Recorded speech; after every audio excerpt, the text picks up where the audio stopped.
You said name's Angel. I've been in a few Vanguard tournaments now. Used to play a lot of cool stuff. I am playing in the GPGs and the Kingslayers a lot now. Mainly I am playing Genesis whenever I rock it, using my favorite unit, which is Fenrir, obviously. Now what I'll be going over today, I will be doing a deck profile of Fenrir Regalia Hybrid, one of the more consistent forms of Genesis right now. Personally to me, I think it is the most optimal build, but that might be a little bit biased. This is going to be a deck profile on Genesis, Fenrir specifically. I know out of the main decks, there's Regalia's is a prominent, but Fenrir we'll be going over today. As you can see here, it's going to be the V starter to start us off. It doesn't really matter which starter, just any V starter because there's no name specifications on here. Draw carding is really good. You could substitute for lading, but it's not consistent. This deck actually aims a lot for consistency's sake. That's why I prefer this over Regalia's, because it has the most optimal over offense and defense. So starting off the grade 3s, we have 4 Mythic Beast Fenrir. We have 4 CEO Yggdrasil and 2 Vandergand. Now, the reason why we're playing Fenrir here is because Fenrir gives us access to consistency. If I am going first, I can grab almost any piece from my deck that I will be needing for later on, as well as he lets us use a hand trap to be able to disrupt our opponent's board, which in this meta right now is very consistent. I have both a denial and a unit reset. Yggdrasil, very prominent because she allows me to restand and she gives the offensive power to the deck. Fenrir is the defense, Yggdrasil gives us the offense that we do need to close out games, as well as generate as much advantage as possible. Vandergand is a key component to the deck, not because of, because he has an ability that on swing go to Soul Scry 3, which is very good. Also, his on-place ability to retire a unit for only a Soul Blast 1 is very useful for offensively if I'm playing him, and defensively he is the reason why this deck is, he's one of the main reasons why this deck is so good, because you are able to retire on your opponent's turn. It's a cheaper Cannoneer play that is very useful for the meta.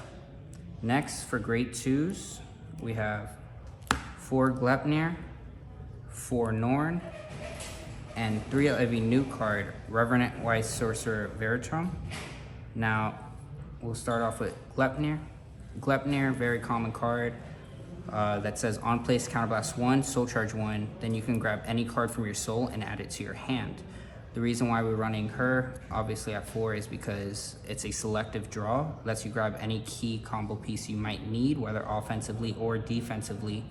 And it's on swing to gain 10k power is useful, seeing as though it's not a once per turn and it keeps it for the turn. So you hit a stand trigger, this can come back for being a 20k to a 30k. Next, we have Regalia of Fate Norn. Once again, she is part of the Regalia engine in here that gives us the offensive power, act counterblast 1 to draw a card, and then you can actually equip gauge. So she herself can equip gauge herself in order to restand the Vanguard, or she, while drawing you also a card and soul charging you 2 units. Now at the end of the battle, she boosted a Regalia unit specifically. She can stand it and give it 10k power and -1 drive. This does work on Vanguard, this does work on Strides. That's why Regalia is very prominent and why Fenrir does work, because when we go into the G zone, you'll see we do run a few Regalia units that will be used to restand. Now the new card, Revenant White Sorcerer Veritrum. This is a very useful card in activating your defense. What it says is counterblast when it's put on the Guardian Circle. So this works when guarded from hand or when you intercept. You can counterblast 1, soul blast 3.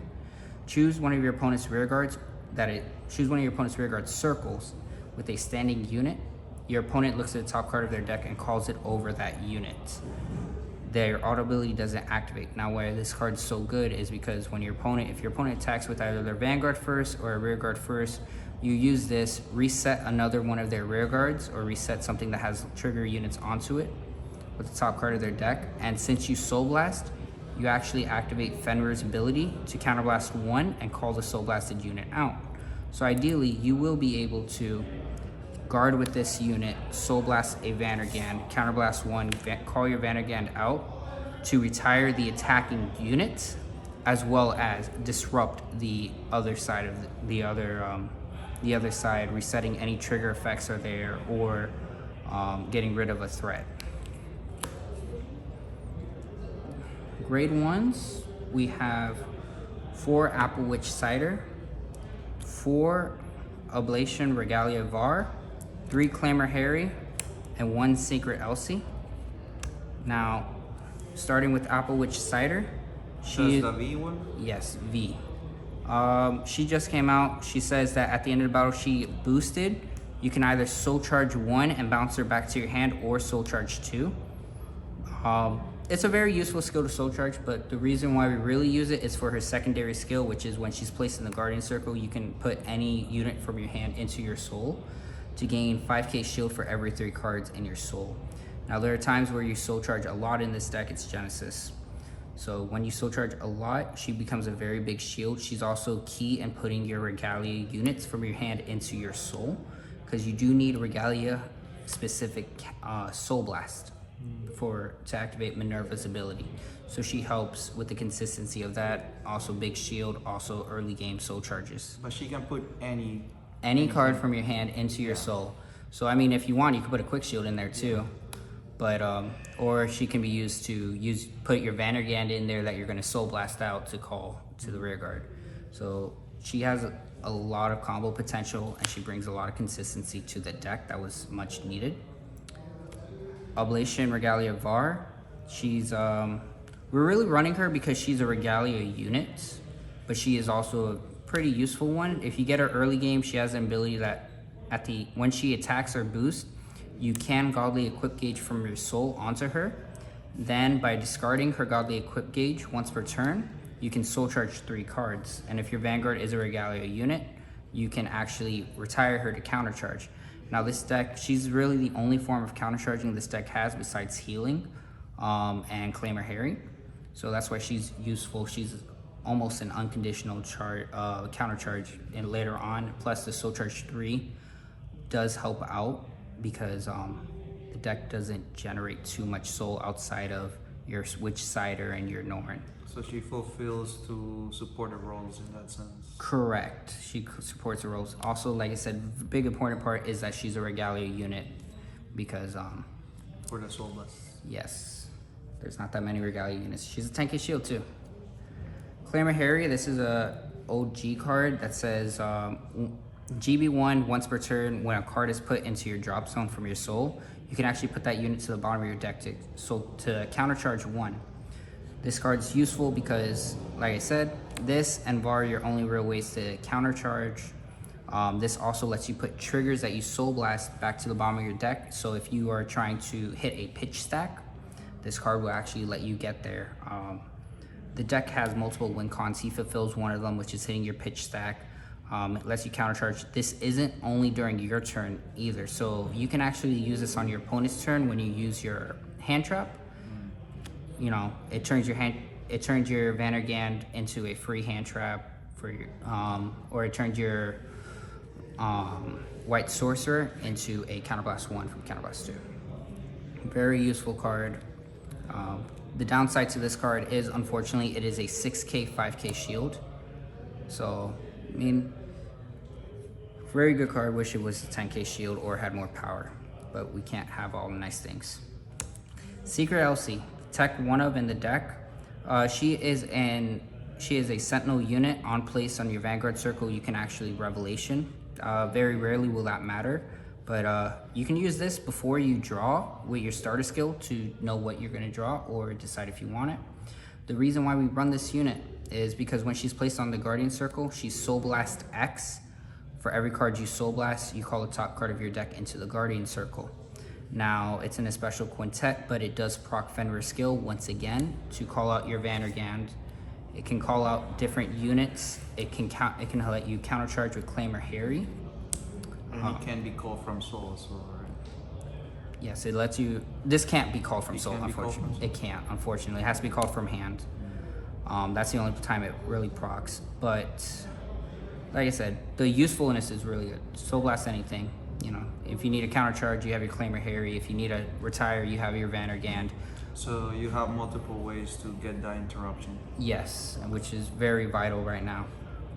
There are multiple builds and spin-offs, like last tournament, not this one that happened, the one prior. Before I had Veritrum, I was actually running the Dog Melissa combo to further disrupt the opponent's board, which give you a full board reset. Unfortunately, the space is a little too tight for that play. When it comes to trigger units, we are running the over trigger. We're not running Ultima. Reason being is because you will have a few grade 3. Your majority of the times you're going to have your Yggdrasil on the rear guard. The over trigger, both offensively and defensively, is very good, you know, to hit. There's really no reason not to run it, especially with this deck. It has the pressure, it doesn't need Ultima. You're running 3 of the draw PGs because unfortunately Secret LC is a Sentinel. Yeah, draw PGs. You're running 5 critical triggers, which is 1 of the Go into Soul, which you're never going to use, very rarely. 4 stride crits, very standard. Although the deck runs a lot of grade 3s, you still want to be able to pitch this to stride. 3 Dreaming Dragons. For some of you guys that are new to the game or don't know, Dreaming Dragons is a stand trigger that says at the end of your turn, send all cards from your drop area into your deck along with this card. If you sent 10 cards from your drop area to your deck, you send all cards from your drop area into your deck, shuffle, and if you sent 10 cards, you get a draw card. This just lets you not deck out. It's also an alternate win con of decking your opponent out. 4 heal guards. The reason why we're just running 4 heal guards is there's no other real reason not to. The deck does struggle with early game. It's a good thing to pitch for stride. You can cycle these back for your heals, and if you're up against Mega Colony, you can ride this push comes to shove. And now the damage denial is not there. Yeah, damage denial is not there, but the deck doesn't it doesn't matter too much. If you are getting damage denied, there are some utility units in the G zone for that. You just have to change the play style. This is a counterblast heavy deck, but it does offer a lot of countercharge to it. Now, the problem with this deck is that you have to play it carefully because it's not a pick up and win. A misplay will cost you, whether that's an entire turn off or the entire game. The deck is, like I said, it's a very technical deck, but with that technicality, it does bring off the strength of it, that it's, in my personal opinion, it's a lot stronger than Regalia's. And it's one of the strongest decks in the meta. So when it comes to the G zone, we're running 5 heal guards, or G guardians, 3 Iris, 1 Ear, and 1 L'Oreal. Iris lets you, the reason why we're running 3 of her is because you can soul charge 2 from your drop area specifically to gain 5k shield. Ear lets you soul charge 4 from your drop area, essentially, all with different grades, but she's also the 30k shield of the clan. And then you have L'Oreal, which it's a very situational G-Guard. Very rarely do you use it, but it does help prevent deck out if you did make a mistake, and it's also a 30k shield. Next, we have the G zone, or the G units, I should say. So big boss, we have Minerva, followed by Vandergand, a Hellsky Beast Fenrir, an Armaruda, 1 Marduk, 1 Muspel, and 1 Tyr. Minerva is going to be your main G unit that you want to get into, right? She is Act, Soul Blast 3 Regalia units, G Blast a copy of herself, gain 10k, and a quad drive. The reason why you want to go into her is because she swings 4 drive checks, and then when you restand with Norn, she swings 3 drive checks. Now she does have a secondary ability, which is when she attacks, you can Soul Blast 6 Regalias and discard a card to restand her one more time and all your Regalia units. However, you do lose 3 drive checks. So if you do decide, if you are able to use her, which statistically the deck should not be able to do it consistently, the second restand, the last restand, you will be attacking without a drive check, but you will get an additional Vanguard swing. You will get 2 additional rearguard swings if you have the Regalia units there. Vandergander, very standard. When it attacks, you can Soul Blast 6 and G Blast a copy of itself in order to gain the ability that when you are about to drive check, you scry 4. Now, this is just a standard card. This is more so for utility than it is as a finisher in this deck. You use it to try to get your heal triggers back, or try to drive check your heal triggers, or try to drive check any sort of triggers. He does have a very cute interaction though, because his abilities, both of his abilities is not once per turn. It's not once per turn to scry 4. It's not once per turn to pay for its cost to gain the ability. Now, one of the combos and plays that Regalia players are able to do that this deck can use is that if you ride your Yggdrasil, you now have a Vanguard with Regalia in its card name. So when you attack, you will scry 4, and then when you restand, you can attack again and pay for its cost to basically scry 8. Now, scrying 8 in any game is pretty good. Also, it does not specify your Vanguard's drive check, so if you do hit the over trigger with it, every time your rear guards attack, you will be scrying 4. Next, you have the Tech 1-ofs, which these are all utility strides now. Armaruda, on-place Revelation, act, counterblast 1, G-blast anything to give a rear guard 10k and a crit, and if your soul has 4 or less cards, you can draw 2 and soul charge 5. She's very rarely used, especially for her second ability, which is at the end of the battle, she attacks Soul Blast 15, standard rear guard, and your opponent can't call Sentinels for the turn. But what she does offer is if you have a Yggdrasil on the rear guard and you don't have that many cards in your soul, and you can use her to draw 2 cards, give your Yggdrasil that's going to be restanding 10k and a crit. She's like I said, she's a very situational stride. Not the best, not the worst. Another situational stride is Marduk, which says that when your grade 3 Vanguard attacks, you can counterblast 1, soul blast 6 to superior stride this unit on top of your Vanguard. Now he's a going first stride. You know, if whatever reason your opponent decided to rush you down, you're at 3 to 4 damage. You can actually choose to ride your Regalia unit, swing with your Regalia unit, restand the Vanguard. When you attack again, you can superior stride this on top to gain 3 drive checks, or you can swing your Vanguard first, superior stride this, restand it with Norn, swing again, just to be able to restand a stride for 5 drive checks. Great. It does have good pressure early game.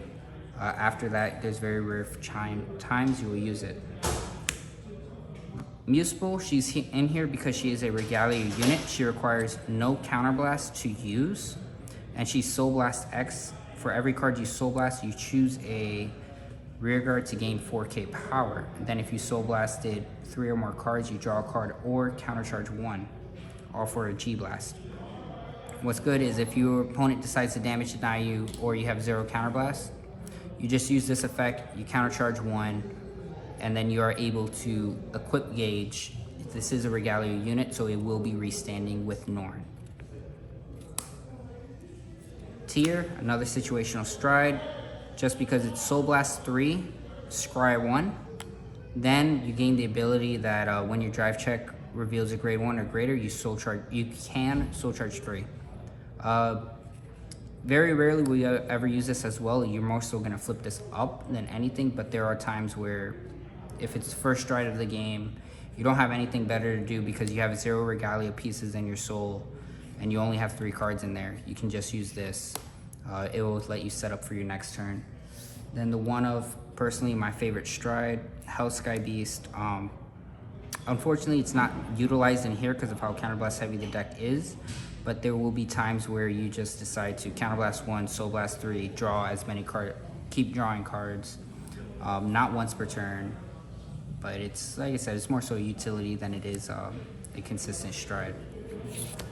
Like I said, the overall game plan of the deck is to keep using your Minerva stride because that's a 7 drive check turn when you restand.